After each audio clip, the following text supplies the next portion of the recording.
After a while, I realized I enjoyed baking and wanted to be a professional baker someday. I started watching YouTube videos and practicing what I had learned. I was so eager to share my baked goods with everyone that I called Mom and told her I wanted to bake some cupcakes for her as a birthday gift. I told her that I had been learning and practicing for months. Mom seemed delighted and said she would ask her driver to bring me to her during the weekend. I was so happy that I put so much care into baking her some cupcakes and cookies. Her boyfriend wasn't around, so it was just the two of us, mother and daughter. I was delighted.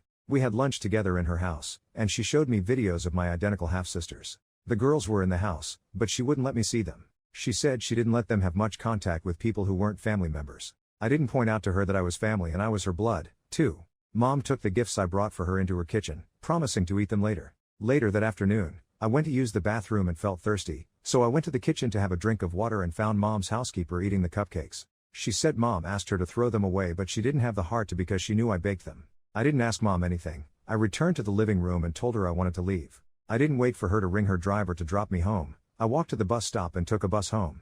I didn't talk to Mom until 3 years later when she called to tell me she was getting married to her boyfriend and wanted me to be her flower girl. My brother, Todd, would be the ring bearer while Sam would play another part in the wedding. Mom told me the wedding was a day before my birthday, but she and her boyfriend had discussed it and had decided not to leave for their honeymoon right away. They would leave for their honeymoon the day after my birthday. She called Dad as well and told him not to make any plans for my birthday because she would handle it. She promised me a birthday dress, a laptop, and a cake. She said I could invite my friends too. Dad asked if she was certain, because of how she treated me in the past. Mom swore she would throw me the best birthday party I had ever had.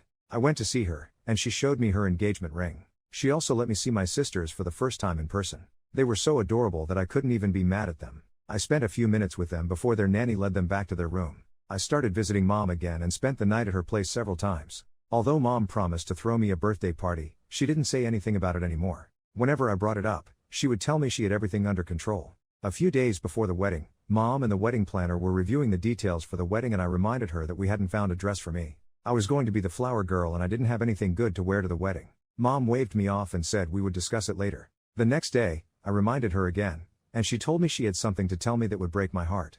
She said she knew I was a big girl and would be fine. She told me that her boyfriend, Derek, wanted their triplet daughters to be the flower girls. She said the girls were young, beautiful, and would look better on a magazine cover. She said a local wedding magazine was covering the event. Then she reached for my hands and said she would no longer be able to throw me a birthday party because she and Derek had decided to leave for their honeymoon immediately. I told her I didn't mind not having a party or being the flower girl. Then she dropped another bombshell on me. She said I couldn't attend the wedding because I looked like Dad and Derek didn't like him.